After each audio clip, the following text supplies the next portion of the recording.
Hello guys, welcome to TJ Nandan vlogs. నేను ఈరోజు మీ అందరి కోసం రవ్వ లడ్డు ఈజీ మెథడ్లో టేస్టీగా ఎలా చేయాలో నేర్పించబోతున్నాను. లడ్డూలో సింపుల్ మెథడ్ ఏదైనా ఉందంటే అది రవ్వ లడ్డు మాత్రమే. ప్రాసెస్లోకి వెళ్ళిపోదాం.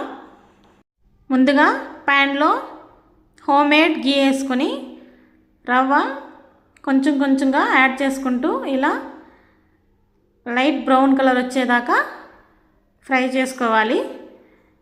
చూసారా, ఇలా ఫ్రై చేసుకొని కలర్ కూడా చూడండి చేంజ్ అయింది.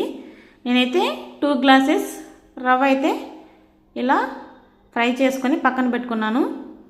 కలర్ కూడా చాలా చేంజ్ అయింది చూడండి. ఇప్పుడు మనం అదే ప్యాన్లో ఇంకొంచెం నెయ్యి వేసుకొని ఎండు ద్రాక్ష అయితే ఫ్రై చేసుకొని యాడ్ చేసుకుందాం.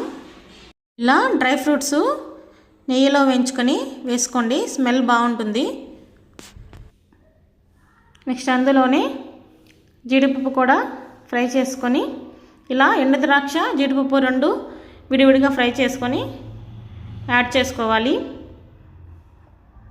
చూసారా, లైట్గా బ్రౌన్ కలర్ వచ్చేలాగా ఫ్రై చేసుకొని యాడ్ చేసుకుంటున్నాను. ఇప్పుడు యాలకులు ఉంటాయి కదా, యాలకులు దంచి అందులో వేసుకొని ఇప్పుడు మొత్తం ఒకసారి కలిసేలాగా బాగా కలుపుకోవాలి. నెక్స్ట్ ఎండు కొబ్బరి 2 గ్లాసులు రవ్వ కాబట్టి 2 ఎండు కొబ్బరి ముక్కలు అయితే సరిపోతాయి. బాగా తురుముకొని అట్లా నెయ్యిలో ఇది కూడా బ్రౌన్ కలర్ వచ్చేదాకా, చూసారు కదా బ్రౌన్ కలర్ వచ్చింది, ఇప్పటిదాకా ఫ్రై చేసుకొని అందులో యాడ్ చేసుకోవాలి. నెక్స్ట్ షుగర్ యాడ్ చేసుకుందాం. నేనైతే 2 గ్లాసులు రవ్వకి 2 గ్లాసులు షుగర్ అయితే యాడ్ చేశాను. నేను స్వీట్ ఎక్కువ తింటాను కాబట్టి ఈక్వల్గా తీసుకున్నాను. స్వీట్ తక్కువ తినేవాళ్ళైతే 1.5 గ్లాస్ తీసుకున్నా సరిపోతుంది.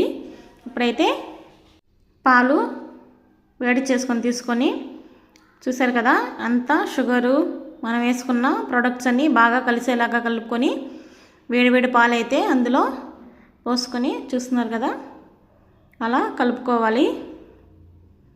ఇలా కొంచెం కొంచెం పాలు వేసుకుంటూ రవ్వంతా బాగా మిక్స్ అయ్యేలా కలుపుకుంటూ లడ్డూలు అయితే చుట్టుకోవాలి.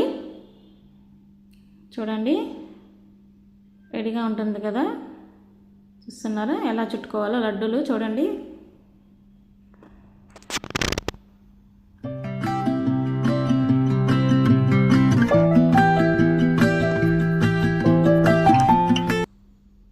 లడ్డు అయితే రెడీ అయిపోయింది. ఒక 5 మినిట్స్ తర్వాత లడ్డు తీసుకొని తిన్నామంటే స్వీట్గా చాలా బాగుంటుంది. చూసారు కదా ఎంత బాగున్నాయో రవ్వ లడ్డూలు. అంతే, రవ్వ లడ్డు రెడీ. మా వీడియోస్ మీకు నచ్చినట్లయితే లైక్ చేయండి, సబ్స్క్రైబ్ చేయండి, గంట సింబల్ మీద క్లిక్ చేయండి.